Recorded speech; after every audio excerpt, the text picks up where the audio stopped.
Hello and welcome to Unsourced Wall. As always, my name is Elvis and I am your host. Okay, so this is going to be kind of a jam-packed episode, not only because there are a lot of things premiering, but because they turn out to be pretty damn interesting to talk about. So we'll get to that later. First things first, let's start off with some news topics. In terms of movie news, we actually have pretty much nothing to talk about. Of course, there's some clips and trailers being released, but in essence, it's pretty much all the same thing. And a few of those are for things that have already been released, and, well, I'll be talking about that when I do. So I feel it's okay to hold off until some actual news gets rolling in. There is one interesting news item that I didn't even really know was a thing, and that's the idea that McFarlane doesn't have an actual studio set with his Spawn movie yet. I remember a while back there was even some issues with Blumhouse producing it. It just comes off as maybe the Spawn movie won't actually happen. I mean, McFarlane has been at it for a while, even before the Blumhouse news gave it the impression of some actual validity. Plus, he's apparently still working on the script, and hopefully something comes out as mayhem, because it's been a long time coming, at least in terms of him actively working on this as a project. So fingers crossed for them. Moving on to TV news, the biggest television news this week is that Hulu and Marvel are teaming up for a batch of Marvel cartoon shows. There will be, I think, 3 or 4 in total, but only 3 come to mind right now. The first is that a Tigra and Dazzler team-up show about, and I quote the official release, 2 woke superheroes, end quote, fighting for recognition in Los Angeles. It's helmed by Chelsea Handler and Erica Revenoja. The second is a MODOK workplace comedy about him struggling to keep AIM afloat amidst personal problems, helmed by Patton Oswalt. And the final one is a Howard the Duck show where he faces off against Dr. Bong, helmed by Kevin Smith and Dave Willis. So there's a lot of worrisome stuff. I mean, just off the bat, the description for the Dazzler and Tiger show seems cloying and saccharine in personality. I mean, 2 woke superheroes, that's what you lead with in your official description? Christ. And Patton Oswalt, while he has some comedy sets that are funny in his stand-ups, is just so unbearable and unagreeable, to me at least, on a long-term basis. I can hardly get through his entire stand-up shows at a time. And the final one, while I love Dave Willis and some of the shows he's created and worked on for Adult Swim, the idea that Kevin Smith is going to be playing around with Steve Gerber concepts and characters is just so fucking weird. I have zero faith that Kevin Smith will be able to pull any of that off. And it's enough distrust in Smith to cancel out any faith and trust I have in Willis. But I hope I'm wrong. I hope I'm wrong about all of these. In fact, each of these, blindly without knowing anything about the production, have a lot of potential. So regardless of what we're seeing up front, I choose to think on the bright side for now. So fingers crossed. For our second bit of TV news, it's something that's only tangentially related, but I still find neat enough to talk about. Apparently, Stephen King will have some of his stories used in the upcoming Creepshow anthology series for the Shudder streaming service. That's just pretty awesome, and while I don't think that I've heard anything about Tom Savini joining in, so it's great that this show has at least some chance of recapturing the flavor of the original, and to a lesser extent, the second one. But overall, I just can't wait for this show to drop in general. I hope that's a lot of fun. And speaking of Tom Savini, this is just breaking news right now, but he actually posted what I believe is a picture of the Creep from the reboot, or maybe it's just a better look at the Creep from the prologue of the original movie. But in any case, he seems to be pretty excited about it, so it's good to have both the original creators outside of George Romero on board. Rest in peace. And for some quick shots, we finally got our first promo image for the upcoming Alfred prequel TV show, with a full image of Jack Bannon, the actor, in the role. I mean, he looks fine enough, but everything about it just sounds pretty boring and standard, so this pretty blunt shot of an actor isn't the first kind of volley that this would need in order to start garnering interest. Lastly, the showrunner of Gifted is hoping that the 3rd season of that show could move to streaming, presumably Hulu. I've already fallen off the 2nd season, so I hope he's right. I still think that there's some potential there, and it would be a shame to lose that without either finally knowing that there's no way it can do anything interesting again, or without giving it like the chance to recapture some of that magic. So anyway, that was fun. Let's move on to comic news. There's only really 2 comic news items this week, and it's a bit of a good news, bad news situation. Relatively, so let's just get right into it. Let's get it over with and start off with the bad news. And that's the announcement that Tom Taylor is going to be working on another DC project called Deceased, with, the letters DC at the start. It's really clever, and it's about everyone in the DCU dying or just kind of like being put into really horrific situations. Like I said, that title is so fucking clever. God, the first teasers for this were Taylor posting quotes from his script from various characters being in shock about the horrible, untold things things happening. And then the first promo image comes out, and it's a panel of Darkseid gouging his fingers into his head with, wait for it,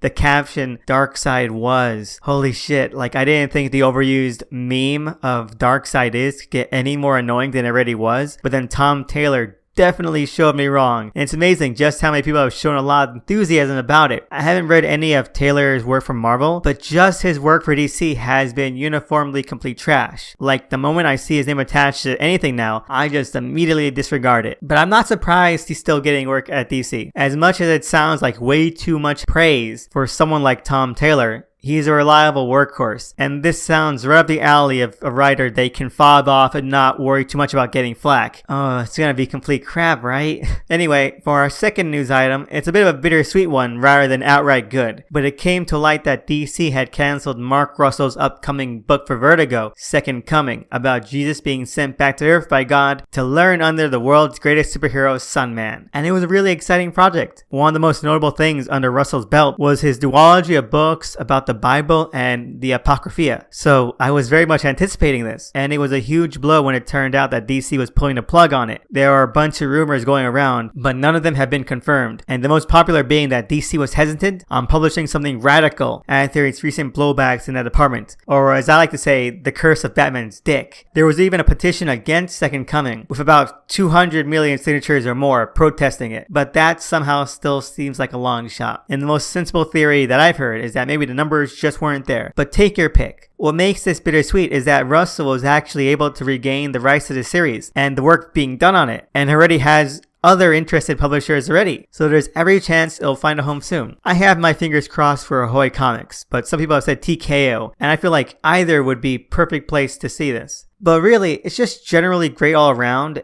to get that chance, and not many creators get that. So best of luck to Russell, and I can't wait to read it. Speaking of reading things, let's move on to what I read this week. Starting off with a special one, you know what it is. It's finally the release of yet another issue of Damn Comics with Damn Comics number 4, which is yet again another great issue of this enjoyable digital anthology. Yet, breaking with tradition, this is the first issue where the Now segment actually came out on top. That's not a mark against the Hero Maker installment at all. That was just a really evocative, raw, and entertainingly depicted fight scene. No doubt about it. It was just really fun to see every move of that unfold. But for Now, that hit a lot of sweet spots. The jumping and shifting context and narration, the transitioning perspectives that remind me a lot of the kind of diegetic and overly stylish crime movies I used to watch all the time. Plus the narration itself easily bridging a gap between bold and yet very cutting and character defining. It was just really damn good. Everything about it was incredibly delightful to read through, and I immediately went back and reread it because I had such fun with all the work that had gone into it and with how it was being carried through the story. It landed perfectly in the area of viscerality, both a genuine enjoyment of how a page is built to read. But perhaps the most impressive thing, to me at least, was the distinction between the relatively more cartoon-esque look of the characters in Now set alongside the first look at this greater scope character yet to be revealed. Just the detail and style put into this unknown character instantly sets his tone far and wide apart, making them so much more imposing and intimidating. It's really effective, and I really appreciated that. So yeah, 2 thumbs up, and I can't wait for the next one. Every single time, I just can't wait for the next one. Anyway, let's move on into Wonder Twins number 1. Actually pretty good. It's a very gag and humor focused book, full on through and through, and with small punchlines and running gags that have always been Russell's forte. So that's no different here. For a first issue that sets up, it works, it's brisk, and gives a clear and entertaining view of the tone and nature of the world this story is setting in. It just feels natural and was able to craft an atmosphere of inherent enjoyability to it, which is great. I heard some complaints that this series is not as depthy or ambitious as Flintstones, but I feel this works better because while Flintstones aimed much higher, it kind of at times felt somewhat forced and reaching. This aims for a singular target and hits it dead on. Not to say that there won't be any chance it'll illuminate and give some more dimensionality to itself, but for now, it's working immediately. But hopefully it'll stand out enough to really get an audience, because it really deserves it. Hope Dial H next time continues that trend. So yeah, I had fun with Zan and Jaina and all of these amazing little set pieces they were a part of. 2 thumbs up. Moving on to Kick-Ass number 12, which is the actually pretty decent finale to Steve Niles and Marcelo Fruzen's first arc as the new creative team. I've honestly enjoyed their arc as a whole. It just felt like a very definite continuation of the themes, tone, and fun of the Kick-Ass series, and was almost seemingly passed off. The only thing that really stuck out was that while Millar and JR Jr. would have arcs that had a set end goal in mind, Niles and Fruzen leave theirs open with a lot of things hanging out. It's been this weird transition into a standard ongoing pace that's been in place since they first took over, and it's a bit strange and odd to get used to texture-wise. Not a knock against it, took me out of it when I first encountered it. Still, it's a really engaging and fun ending to a very enjoyable arc. The characters are set in place, things are building up, and yet we still have a lot more of that immense tone of rolling chaos and destruction, but this time extended way past this finale, and I love it. I really do. And I'm glad that this creative team is sticking around for another arc. They definitely know what to do with it, and the series overall is in good hands. 2 thumbs up. Next up is the Magic Order number 6, which is finale to the first volume of the Magic Order. And this is a bit of a tough one. I did like some aspects of the overall series, but now that it's over, and like I said before, Millar likes to have minis or first arcs or any arcs that are completely self-contained and have a set end. So now that it's over, I did find that it was really lacking, especially in light of this, which disappointingly fails to pull the needed beats together in a satisfying way. Millar has been able to do some great things in some of his works with the humane beats and how he integrates them into a story. But with this series, they just felt way too scattered, and now they've been really failed to be built on in a way that we know he can do. Added that this issue is also insanely blunt, with set pieces outright calling themselves out in the dialogue rather than through natural character interaction, like characters saying, the only way to end this is this. Next page. They do it because they know that's the way to end it. It's like, no, let this come from the character because the character is set up to already have this inlaid into their motivation. But no, it needs to be spelled out directly, and it just loses all the momentum and impact because of it. So by the end of it, it all just feels so underthought and undercooked. I like the idea and simplicity of the ending, but I just felt like it didn't have the same natural tones that a lot of his other works that aim for the same heart end up really excelling at, which is why this is so rough to say, because there are so many pieces of this that do work and I do feel hit the mark, but I just feel like the mini struggle to have that same rolling momentum of character that his other works like Starlight or the Jupiter Saga do have, because some pages, some sublime pages in this really deserve that. Hopefully the show, which is definitely made to be a show, and that's one of the reasons I hate it, can patch things over when it comes out. So yeah, 2 thumbs down. And time for 2 generally small quick shots. The first being Return of the Outlaws, which was really disappointing. Lobdell has completely overhauled his myth arc in order to set up something else, and it just feels really insanely anticlimactic in all the worst ways. And the things he's setting up are extremely obvious and way less interesting than what he spent like 2 years working on. But at least Bunker has officially joined the team for now. So yeah, that's good, but it can't save just how incredibly unsatisfying this arc was and has been in light of all the work that went into it.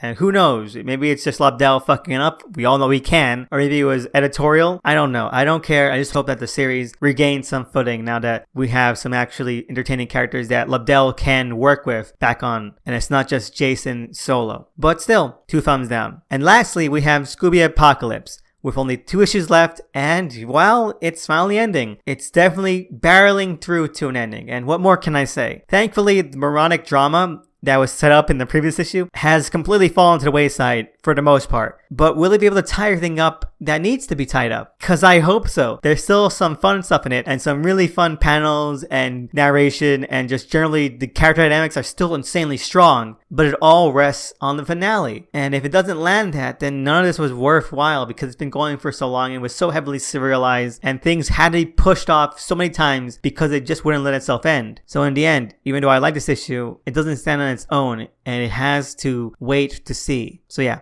2 thumbs middle. And before I forget, because I actually did forget, we have Criminal number 2, which is the second issue of this relaunch from Brubaker and Phillips. And unfortunately enough, it's going in that direction that they always promised, that there would be a switch off between main story arcs, one-shots, and other kinds of parters. I had just hoped that they had meant that between storylines and not just immediately after, because the first issue set up this other lawless storyline that I was actually pretty interested in. Like, yes, we're finally getting the denouement of of the Lawless Saga, but instead it switches to this entirely different two-parter they call it. And I'm wary that it's actually going to be a two-parter and that the next issue won't be yet another thing. And I feel like it's such a useless exercise because it just makes it feel so disjointed. Like, I'm invested already and now we're switching over and it just feels like a stylistic thing. But it's still entertaining. It's still a good issue and I'm still really on board for this relaunch. But I feel like, well, of course, Brubaker and Phillips had to do one wacky, crazy thing to make this kind of aggravating. But for the most part, it's still a really great revival. Brubaker and Phillips are nailing it, and just the tone and really hard impact of everything. I love it. I really love it. I think that Criminal is still back on top and it can't be any better than that. So yeah, 2 thumbs up, but still, I hope that the whole scheduling and ordering of the storylines shakes out a bit more.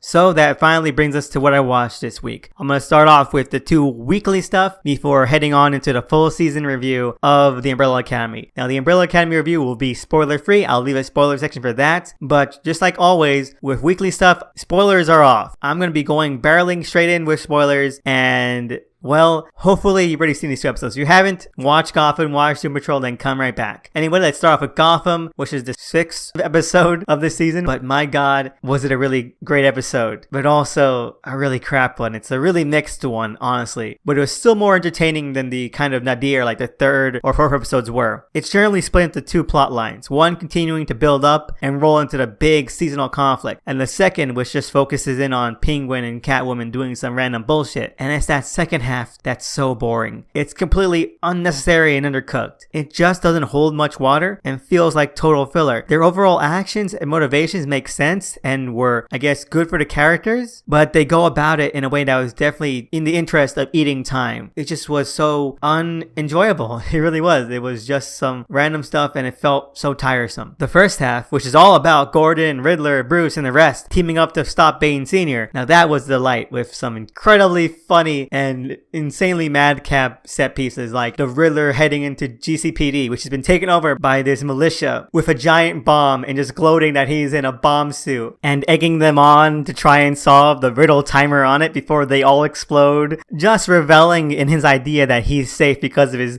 ridiculous suit. It's pretty much the bow that ties the whole episode together, with Bullock even getting in on the action and Donald Logue completely selling this incredulous reaction to every single beat of it. We also have a pretty decent Bruce fight scene and Gordon having to deal with every single ounce of melodrama he's built up over the series, which comes all crashing in, and it's wonderful. And honestly, it adds to the insanity of the situation rather than detracting from it. And so overall, this half of the episode was pretty perfectly executed and had no breaks at all. So even though the other half was trash, it was still an example of what I've been hoping this final season would be. 1 thumb up, 1 thumb middle. Now the next episode is called Ace Chemicals, and well, I can't wait for that. Next up, we have the Doom Patrol series premiere, and no doubt about it, it was pretty good. There are definitely a lot of places where it strains and stretches against itself, but it was a hell of a watch, and I can't believe that it was so entertaining. The episode, for the most part, acts as a general origin story for much of the first half, quickly going through the introductions and flashbacks of the various team members. The one getting the most focus being that of Brendan Fraser's Robot Man, who is out and out the best part of the show. Every scene with him, in the flesh, without it, due to the amazing bodysuit acting of Riley Shanahan as well, is just pure magic. He just exudes this genuine, personable, and magnetic attitude and charm that it helps weave in this lighthearted nature alongside the tragic. The times when Cliff, pre and post accident, is happy, it affects you. When either version is completely at a loss with himself, it wounds you just as much. It's brilliant. Rita Farr and Negative Man Larry Trainer don't really leave as much of an impact. If there's anything that's the real double-edged sword about this episode, it's that we spend so much time making every beat about Robot Man work to the fullest, like full-on RoboCop levels of pathos and character, that the others get pushed aside a little. The best we get from Rita and Larry are a few definite character beats and dimension, but it's still just the most general stuff. It's done well, but it's not as hard-hitting. And I'm glad that this is just the first episode, because there's no doubt we're going to be getting so much more from them. Crazy Jane gets it the worst though, showing up much later and not having much character outside of being the zany psycho one. The only saving grace of her right now is is that Fraser's Robot Man and Shanahan's suit acting have great dynamics of her. The two, or should I say three, play off extremely well. Timothy Dalton as the Chief works as an enigmatic figure, but it doesn't really go much into his character yet, leaving the last important character, Alan Tudyk's Mr. Nobody, who narrates the whole thing, and he's a bit of a mixed bag. I feel like there's so much going for him. He has this perfect, scathing, piece of shit douchebag voice, which every line of narration compounds, but sometimes it goes a tad too much, tad overboard, but it's not really enough to break the bank. In the long run, he's still pretty fun. And that's the show, really. Just fun. Having the right kind of energy to make the zany stuff work and to make the kind of not very good stuff feel fleeting. Hope the series only continues to improve because it could be something really special. And it almost already is, because everyone is definitely trying their hardest. This was entirely effort. So yeah, 2 thumbs up. I can't wait for the next episode. And finally, we have my review for The Umbrella Academy Season 1. Now, like I said, this is going to be kind of a different review. Since it's an entire season all at once, I will try to avoid any spoilers I can, and we'll have a section at the end dedicated solely to them. But because of length and various individual parts, there's a lot I have to say that works only in the general. So the spoiler stuff is more or less very specific things. So the spoiler-free review is the review to check out. But first, a few of my thoughts on the original comic series, because that flavors everything. And I went out and read all of the original main stories a week or two ago in preparation for this. And surprisingly enough, I actually really liked them. I thought there were a few things holding it back from being great. To put it bluntly, they were overstuffed. They had a lot of excellent ideas, and the sequel volumes handled them a lot better. But even though they were well executed, they were lost in the morass of equally insane and crazy concepts that they failed to make as great of an impact as they should. Nothing really becomes the spotlight or the highlight because it's trying to grasp that sweet spot that other series like Hellboy, or to a lesser extent The Goon, more or less extremely exceed at. The show, to its benefit, has no such problem. For most of the time, it actually downplays as much as it can that surrounds the main characters and their associated attributes, going for a more modern day grounded feel, which manages to make them feel so much more vibrant and interesting. The tone and atmosphere are becoming much more prevalent and engaging, which surface level is great, and it would be nothing if there wasn't any actual foundation to it. To go back to that original first volume of the comic called Apocalypse Suite, there was a noticeable lack of that foundation. There are some character arcs in that comic that are just a bit too flimsy. The conceit and thought is there, but not the follow through and build up. Something that the show has little to no issue with. There are still a few kinks in the machinery, but we'll get to those later. Still, the fact is that there are 10 episodes of an hour each, and much of the second volume's characters and plot hinges are merged inside, meaning that it is so much easier to get a freer flowing story. Things that didn't receive the necessary development get a lot more due, and stuff that was only set up with regard and thought to future sequels now don't feel out of place and become a natural part of the narrative. So yeah, now that all the pieces are there for something good and the structure was set up to let it happen, it's just as well that the cast was exceptional too. Almost every actor either fits the character to a T or helps to bring forward the spotlight on what made the character interesting in the comics. Circumstances and other superficial angles might get shifted, but the heart and core is there, and many of them blossom because of the added opportunities previously mentioned. There are one or two that don't work as well as the comics, or some that work completely differently, but I'll get into specifics in the spoiler section. So all in all, I feel like there was everything in this for this to be a highly entertaining show, and that's what it ended up being. It was funny, it was exciting, it was bold, engaging, dramatic, depressing, lighthearted. It was a good time. Some flaws here or there, but overall, 2 huge thumbs up. As for spoilers, skip ahead to the time code below. There are a few things that stuck out to me. Like I said, these are specific things, so if you don't want to listen to specific things, jump. Starting now. The interesting thing about all the things I found that were weak was that they all centered around Vanya, or number 7, or Violin, whatever you call her. Her falling arc, which is central to all these different things that I thought were kind of faulty. It was also the weakest part of the first volume of the comic, and to its credit, it's slightly done better here, but it's still not as good as it could be. It still feels rather forced and rushed through, but only just less so. Really, it's predicated on the other characters going above and beyond regular callousness. Ellen Page does a great job selling her reaction when it hurt throughout the whole show, but much of it does feel kind of crammed in the climactic episodes. The next thing being that her love interest and the romance plot, which is central to her character arc, was not at all believable on either half of it. The two actors just don't have chemistry together, and it falls flat all the way through. It's meant to be this Frozen-esque romantic manipulation and goading on, but the writing and direction and acting, bless their attempt, fail at it. And lastly, it's that they awkwardly divorced the motivation behind the actual apocalypse, despite the setup in the show making more sense of it. There's just something really magical and very inventive about a character who is so proficient at playing violin that just using a piece of music which was created to destroy the world works. Instead, her love interest is set up like Syndrome from The Incredibles, egging on her playing the role of like Stephen King's Carrie until she finally cracks. It's just so much less creative and makes everything feel much smaller conceit-wise. Other than that, things were pretty good. Changes and all. There are some changes that I found interesting, but I won't go into it because in the end, they didn't really matter. I thought they were still played off insanely well, and they still had a lot more entertainment value to them. And I can't wait for season 2, given how they ended this one. I won't go into the ending, but it was probably one of my favorite things to come from this. So anyway, yeah, like I said before, 2 thumbs up, and thank God it turned out good. Anyway, I guess that's it for what I watched this week. Can't wait for the things that are weekly to continue on.